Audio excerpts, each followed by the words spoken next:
জানুয়ারির 15 তারিখের মধ্যে রিফর্ম কমিশনের রিপোর্টগুলো হয়তো এসে যাবে। তাড়াতাড়ি সেই সংস্কার কমিশনের রিপোর্টগুলো বিশ্লেষণ করে যদি সংস্কারের কাজগুলো বাস্তবায়ন করে ফেলা হয়, বেশি সময় লাগার কথা নয়। তারপরে একটা নির্বাচনের রোড ম্যাপ আপনি ঘোষণা করুন। কি বলেন? এই কাজে সকলকে সহযোগিতা করতে হবে। যারা সহযোগিতা না করে আইন কানুন বিধি ইত্যাদি দোহাই দিয়ে নির্বাচনকে বাধাগ্রস্ত করা বা সমস্যা তৈরি করার চেষ্টা করবেন, বুঝতে হবে তারা সুষ্ঠু নির্বাচন হলে হয়তো পরাজয়ের ভয় করছেন, অথবা মাস্তানি করে কেটে কুটে বাক্স ভর্তি করে আবার বিজয়ী হতে চান। বাইরে আমরা জামাত ইসলামী, আমরা তো ভোট কাটতে পারবো না, আমাদের তো মাস্টার নাই, আমাদের তো চাঁদাবাজ নাই, আমরা তো ভোট কেন্দ্র দখল করতে পারি না। ফলে নির্বাচন নিরপেক্ষ না হলে অসুবিধা আমাদের বেশি। এই জন্যই আমরা বলি, বাবারে তোমরা যারা কাটাকাটি করো, 100 দখল করার অভ্যাস আছে, তোমরা একটু সবল করো। জনগণ যদি তোমাদের ভালোবাসে, মানুষের কাছে যাও, মানুষের দুঃখ কষ্টের পাশে দাঁড়াও, ভোটারদের খুশি রাখো। জনগণ চাইলে তোমরা ভোট পাবা, ভোট কাটবে।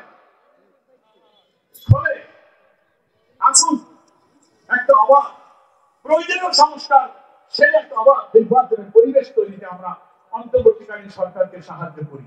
সবাই আমরা চেষ্টা করবো।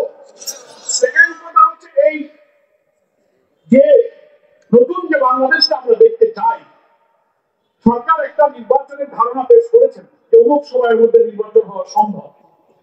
ঠিক আছে, আপনি সেই সময়ের মধ্যে নির্বাচনটা এমন ভাবে করেন যেন নির্বাচন কাটাকাটি আর মাসেল নানা কালো টাকার খেলা না চলে, মানুষ যেন বিলিবিলি ভোট কেন্দ্রে ভোটটা দিতে পারে।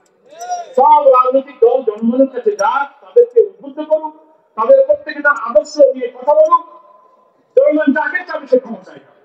এখন গণ অভ্যুত্থানের নেতৃত্ব দানকারী রাজনৈতিক দলের মধ্যেই যদি বিতর্ক হয়, এমন বক্তব্য, এক দলকে আঘাত করার জন্য আর এক বক্তব্য, এই পাল্টাপাল্টি করে আমাদের জাতীয় ক্ষতিগ্রস্ত করে অনন্ত বিভেদ বিতর্ক বাড়ানো উচিত নয়। আসলে আমরা সব রাজনৈতিক দলের লোকেরা কথা একটু সাবধানে বলি, গভর্নমেন্ট ল্যাঙ্গুয়েজে কথা বলি, কাউকে কষ্ট না দিই। সমাজের চাঁদাবাজ সন্ত্রাসের বিরুদ্ধে কথা বলা যাবে। চাঁদাবাজির বিরুদ্ধে যদি আমরা বলি, এই যে আজকে এখানে বক্তব্য বললেন গাজীপুরের মিল ইন্ডাস্ট্রিতে চাঁদাবাজি হচ্ছে, আপনি একটু বক্তব্য দেন। কারণ আমি যদি চাঁদাবাজের বিরুদ্ধে কথা বলি, তা ওনারা চাঁদাবাজ বলেছে, তার মানে খালি আমাদেরকে তাই বুঝাইছে। কি জ্বালায় বললো, আমরা তো সমাজের সমস্যা নিয়ে কথা বলতে পারি। আমরা তো কোনো দলের নাম উল্লেখ করে কারোর বিরুদ্ধে কথা বলছি না। কি বলেন, ঠিক কিনা? এই সামাজিক অপরাধটা কিন্তু আমাকে অ্যাড্রেস করতে হবে। সেই জন্য গাজীপুর শিল্প অঞ্চলে চাঁদাবাজি চলছে। অনেক মিল মালিকরা আমাদেরকে বলেছেন তারা ব্যবসা বাণিজ্য কল কারখানা চালাতে পারছে না, বন্ধ করে দিতে চান। দয়া করে গাজীপুরের জেলা প্রশাসক, পুলিশ সুপার, মেট্রোপলিটন পুলিশের এখানে গাজীপুরের যিনি কমিশনার সাহেব আছেন, ওনার সাথে ফোনেও কথা বলেছি। সকলের কাছে রিকোয়েস্ট করবো, যে দলের হোক চাঁদাবাজ প্রস্থান, কল কারখানা বন্ধ করে চাঁদাবাজি করে অর্থনীতির চাকরি যারা পাঠিয়ে দিতে চায় তাদেরকে গ্রেফতার করুন। কোনো অস্থান দেখার প্রয়োজন নেই। এখন তো ফ্যাসিস্ট খুনি আওয়ামী লীগের চাঁদাবাজরা বাঁধে পালিয়ে গেছে, 300 এমপি খুঁজে পাওয়া যাচ্ছে না, মন্ত্রীও খুঁজে পাওয়া যাচ্ছে। ফলে আপনার কিসের ভয়? যদি পুলিশ কমিশনার, জেলা প্রশাসক, এসপিরা এই চাঁদাবাজদেরকে ধরতে না পারেন, আমরা এবং জনগণ বিশ্বাস করতে বাধ্য হব যে আপনারা বোধহয় ফ্যাসিবাদের দোষকদের সাথে খাতির করতে হবে। আপনারা এটা করবেন। মানুষকে শান্তিতে থাকতে দিন। বাংলাদেশে অর্থনীতির চাকরিকে সচল রেখেছে এই শিল্প অঞ্চল অধ্যুষিত গাজীপুর। লক্ষ লক্ষ শ্রমিকের পদধ্বনি, কল কারখানার টাকায় মুখরিত এই গাজীপুর। সকাল থেকে রাত পর্যন্ত রাস্তায় রাস্তায় শ্রমিকের ঢল। এখানে যদি চাঁদাবাজির কারণে অর্থনীতির টাকা বন্ধ হয়ে যায়, লক্ষ লক্ষ মানুষ বেকার হবে, বিদ্রোহের আগুন জ্বলে উঠবে। আপনারা এক্ষুনি এই গাজীপুর শিল্পাঞ্চল, ঢাকা রাজধানী, তেজগাঁ, ডেমরা, চট্টগ্রাম, খুলনা, বিভিন্ন জায়গায় আপনারা এগুলো নজর দেন।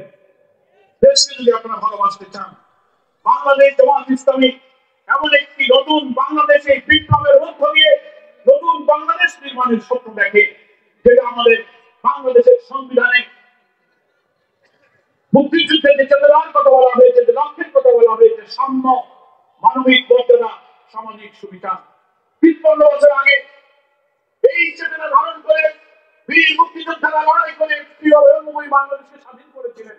আমি আপনাদের প্রশ্ন করতে চাই, ৫৩ বছরে আমাদের এই সমাজের সাম্য, আমাদের মানবিক মর্যাদা, আমাদের সামাজিক সুবিচারকে আমরা পেয়েছি? দেখো, কাপড়, শিক্ষা, চিকিৎসা, বাসস্থানের অভাবে কোটি কোটি মানুষ এখনো কষ্ট পাচ্ছে। এখনো রাজধানীর ফুটপাতে, আমি সেদিন চোখে পানি এসে গেছে, রাজধানীর একটা ফুটপাতে হাঁটছিলাম, আমার ছোট ছেলেটা আমার সাথে ছিল।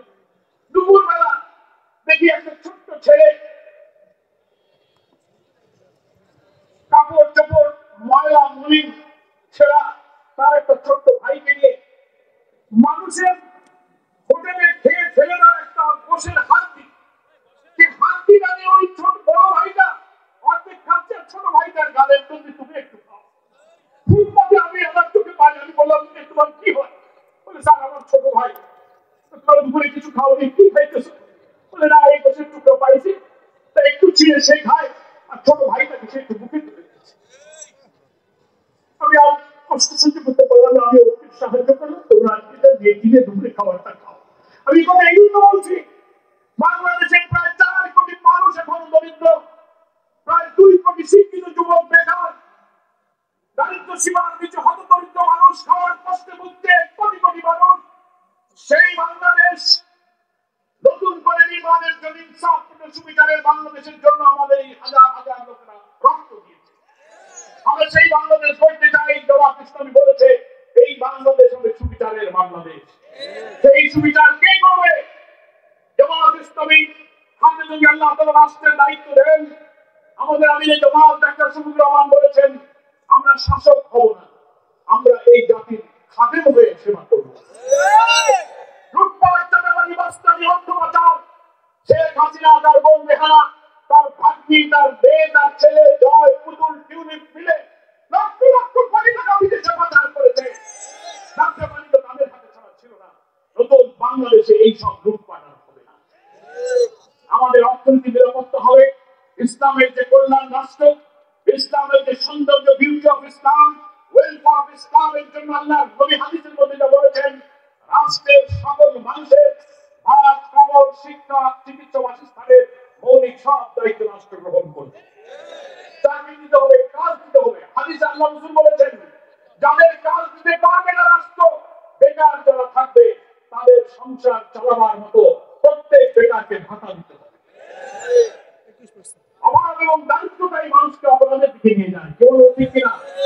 এই সোনার বাংলা, সুজলা সুফলা নদীমাতৃক সবুজ বাংলা আমার, জমির বাংলা আমার। আমরা যদি চুরি ডাকাতি দুর্নীতি বাদ দিয়ে শিল্প, কল কারখানা, কৃষি, অর্থনীতির চাকা চালু করতে পারতাম, তাহলে আমার এই বাংলায় খাদ্যের অভাব হতো না, দুর্নীতি হতো না, মানুষের চরিত্র যদি আমরা গঠন করতে পারতাম, নৈতিকতা ঠিক থাকতো। জামাত ইসলামী তাই অর্থনীতিকে একটি যাকাত ভিত্তিক বৈষম্যহীন অর্থনীতি কায়েম করবে।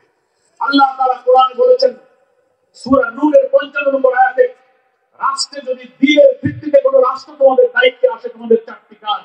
আল্লাযীনা ইম্মাক্কানাহুম ফিল আরদ আকামুস সালাহ ওয়া আতুজ যাকাত আমরু বিল মারুফ ওয়া নাহাউ আনিল মুনকার। ৪টি কাজ করবে। জাতিকে সালাতের মাধ্যমে আল্লাহর আনুগত্য এবং চরিত্র গঠন করতে হবে, রাষ্ট্রের প্রথম কাজ। ২ হচ্ছে সুদ মুক্ত, যাকাত ভিত্তিক, সুষম বন্টনের ভিত্তিতে একটি সুন্দর অর্থনীতি চালু করতে হবে। ৩ হলো সমস্ত ভালো কাজের আদেশ করতে হবে, সব ভালো কাজ, আর সমস্ত বন্ধ কাজ বন্ধ করতে হবে। বলে এই একটা কাজ হলে একটা দেশ শান্তি হবে না, আল্লাহ বলতেছে রাষ্ট্রের ক্ষমতা দায়িত্ব আছে তোমাদের এই কাজ, কিন্তু আমরা করছি কি সব উল্টা করছি। অনাচার, জুলুম, লুটপাট, সুদ ঘুষ সব চালু আছে, আর সব বন্ধ কাজ চালু হয়েছে, ভালো কাজগুলো বন্ধ হয়ে গেছে। কল্যাণ রাষ্ট্র আসলে আমরা তাই করতে বিচার হবে কোর্টে, যেটাকে আল্লাহ তাআলা কোরআন শরীফে হাদিসের মধ্যে বলেছেন, লাকাদ আরসালনা রাসূলানা বিল বাইয়িনাত ওয়া আনসালনা মাআহুল কিতাবা ওয়াল মিজান লিয়াকুমা আন-নাসু বিল কিসত ওয়া আনসালনা আল হাদীদ ফীহি বা'সুন শাদীদ ওয়া মানাফি'ু লিন-নাস। আল্লাহ তাআলা বলেন, আমি যুগে যুগে তোমাদেরকে রাসূল পাঠিয়েছি, বাইয়িনা পাঠিয়েছি, কিতাব পাঠিয়েছি, বিধান পাঠিয়েছি, এত হেদায়েত, এত আইন দিয়েছি, কি জন্য?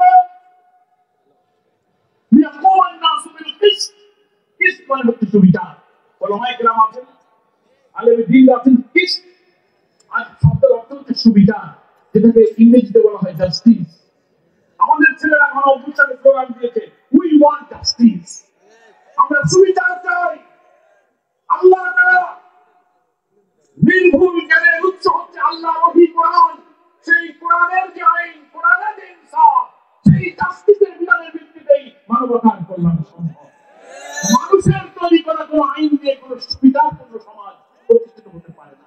কারণ মানুষ ভুল করতে পারে, মানুষ পক্ষপাতিত্ব করে, মানুষের উপরে শয়তান চড়া হয়, কিন্তু আল্লাহ তাআলা নির্ভুল জ্ঞানের উৎস হচ্ছে আল কোরআন। ওইটাই হচ্ছে পিস, ওইটা হচ্ছে সুবিচার, ওইটাই হচ্ছে মিজান, ওইটা হচ্ছে কিতাব, ওইটা হচ্ছে বাইয়িনা। আল্লাহ রাসূলের সুন্নাহর মধ্যেই রয়েছে মানুষের জন্য সুবিচারপূর্ণ সমাজ, বিচার অর্থ। লিয়াকুমান নাসু বিল কিসত, নাস শব্দটা ব্যবহার করেছে সমস্ত মানব জাতি, all mankind, all humanity-কে সুবিচারের উপরে দাঁড় করাতে পারে ইসলামী সভ্যতা, ইসলামের কল্যাণ রাষ্ট্র, ইসলামের সুবিচারপূর্ণ ব্যবস্থা। জামাত ইসলামী সেই রাষ্ট্র কায়েম করতে চায়। সবাই আমরা রাজি আছি? সেখানে খাদ্যের অভাব থাকবে না, বস্ত্রের অভাব থাকবে না, অন্নহীন বস্ত্রহীন নিরন্ন মানুষের হাজারি থাকবে না। সেই সমাজ, সেই রাষ্ট্র বাংলাদেশ দেখতে চায়। সেই স্বপ্নের নতুন বাংলাদেশ বিনির্মাণের স্বপ্নের সারথি বাংলাদেশ জামাত ইসলামীর আমির ডাক্তার শফিকুর রহমান রাজধানী ঢাকা থেকে গ্রামে গঞ্জে পথে প্রান্তরে নগরে লক্ষ লক্ষ মানুষের কাছে ডাক দিয়েছে, জাতীয় ঐক্যের ডাকে বলছেন, আমরা বহু শোষণ জুলুম দেখেছি, অবিচার দেখেছি, আসুন সুবিচারের নতুন বাংলাদেশকে আমরা একটু সৃষ্টি করি। জনগণের মধ্যে আমরা আশা আকাঙ্ক্ষা দেখতে পাচ্ছি। মানুষ বলছে সব শাসন তো দেখেছি, কোরআনের সুবিচারটা আমরা একটু দেখি। গাজীপুরের মানুষ কি দেখতে রাজি আছে? তো এটা দেখতে হবে। সেই জন্য এখন থেকে মানুষের কাছে যাওয়া, জুলুম বন্ধ করা, চাঁদাবাজি বন্ধ করেন, দখলদারি বন্ধ করেন। আপনারা এখানে ভিড়ে ভিড়ে উঠছেন না করে আমরা বলছি যে সরকারি জায়গা যদি সরকারের কোনো কাজে লাগে, আপনি নেন, ভবন বানান, উন্নয়নমূলক কাজ, মিল ফ্যাক্টরি, অফিস করেন, কিন্তু কোনো কাজে লাগাবেন না। গরিব মানুষ হয়তো লিজ দিয়ে স্থানীয় চেয়ারম্যান মেম্বার দলকে বলে হয়তো কোনো রকম অস্থায়ীভাবে আছে, আপনি কেন তাকে উচ্ছেদ করেন? মানবিক বাংলাদেশে মানুষের পাশে দাঁড়ান। সরকার আপনার জমি আপনি আপনার প্রয়োজনে ব্যবহার করবেন, কোনো কাজে লাগাবেন না, শুধু লাঠি পিটানোর দোকান ভেঙে দেবেন। আসবে তখন আপনি কি করবেন? সেই জন্য আমি এখানকার ইউরো এবং জেলা প্রশাসককে বলবো, সরকারের কোনো প্রয়োজন যখন হবে আপনি আপনার জমি নেবেন, এখানে কেউ বাধা দিতে পারবেন, এটা আইন নয়। যতক্ষণ প্রয়োজন না হয়, ভূমিহীন যার বাড়িতে একটা ঘর বানানোর জায়গা নেই, ফুটপাতে থাকে, সে যদি একটা পলিথিন দিয়ে একটা গোলের পাতা দিয়ে রাতে একটু শীতে ঘুমায়, আপনার দুঃখ কিসের? আপনি তার পাশে দাঁড়ান। এই জনগণকে দেখার দায়িত্ব তো সরকারের আছে। আমরা তো খাজনা ট্যাক্স দিই, কর দিই। আপনি তো বাড়ির টাকা এনে আমাদের সেবা করেন না, জনগণের খাজনা ট্যাক্সের পয়সা দিয়ে আমাদের সেবা করেন। তা যার বাড়ি নেই, ঘর নেই, হয় তাদের জন্য ঘর নির্মাণ করে থাকতে দেন, আর নাইলে তাদের উপরে জুলুম করে। এটা আমার অনুরোধ থাকবে। এবং বাংলাদেশ জামাত ইসলামী কর্মী সম্মেলনে যারা কর্মীরা এসেছেন, জমার কারণে অনেকে হয়তো বিদায় নিয়েছেন, অনেক খতিব আছেন, আলেম আছেন, একটা আবেদন করে আমার বক্তব্য শেষ করতে চাই। এই যে এত কথা, এত নতুন বাংলাদেশ, এত আশা জাতির স্বপ্ন পূরণের জন্য জামাতের কর্মীদের কিন্তু কাজ করা লাগবে। আমাদের নেতা ইজ্জতুল্লাহ ভাই সে কথাই বলেছেন, আমরা যারা ইসলামী আন্দোলনের কর্মী, আমাদের যে ইসলাম আমরা কায়েম করতে চাই, সেই ইসলামের অর্থনীতি, সমাজ, রাষ্ট্র, আইন, জুডিশিয়ারি, এগুলো আমাদের করতে হবে, বুঝতে হবে। নিজের চরিত্র, আমল, আখলাক আর কথা কাজের সাথে মিল রাখতে হবে। জনগণ যেন আপনাদের দেশে পাশের লোক, পাশের বাড়ি, প্রতিবেশী বুঝতে পারে যে আমাদের কর্মীদিকে তাকালে মনে হয় আসলে এই হচ্ছে ইসলাম। এর নামাজ, এর লেনদেন, এর মুআমালা, এর ব্যবসা বাণিজ্য, এর কথাবার্তা দেখে যেন ইসলামের আদর্শটা যেন ফুটে ওঠে। চরিত্রের মধ্যে ইসলাম থাকতে হবে। আর জীবনের লক্ষ্য থাকবে যে এই ইসলাম সমাজে, রাষ্ট্রে কায়েম না হওয়া পর্যন্ত আল্লাহর সন্তুষ্টির উদ্দেশ্যে আমাদের সংগ্রাম থামবে না। এই পড়াশোনা, এই চরিত্র, এই নৈতিকতা গাজীপুর জেলার সকল কর্মীরা অর্জন করে যদি আমরা মাঠে, উপজেলায়, ইউনিয়নে, ইউনিটে, ওয়ার্ডে, মহল্লায় দাওয়াত বাড়াতে পারি, জনগণকে আগামী নির্বাচনের 1 বছর হোক আর যতটুকু লাগুক আমরা জানি না যতক্ষণ সরকার করবে যৌক্তিক সংস্কার করে, কিন্তু সময় আমরা বেশি পাবো না। তার আগে প্রতিটি ভোট কেন্দ্রে প্রতিটি গ্রামে সকল নারী পুরুষের কাছে এই জামাতের দাওয়াত দিয়ে তাদেরকে এই ইসলামের কল্যাণ, ইসলামের সৌন্দর্যটা বুঝিয়ে আমাদের পাশে আনার চেষ্টা করতে হবে। সবাই আমরা রাজি আছি। আমি বাংলাদেশ জামাত ইসলামী কেন্দ্রের পক্ষ থেকে গাজীপুরের এই বিশাল কর্মী সম্মেলনে যারা সকাল থেকে এসে সফল করেছেন, নেতৃবৃন্দ এই সুন্দর আয়োজন করে কতদিন ধরে পরিশ্রম করেছেন, সকলের জন্য দোয়া করি। সকলকে মোবারকবাদ জানিয়ে আপনাদের সকলকে আমার নিজের জন্য এবং আন্দোলনের জন্য, নেতৃবৃন্দের জন্য, আমি জামাতের জন্য দোয়া কামনা করি আমি আমার বক্তব্য শেষ করছি।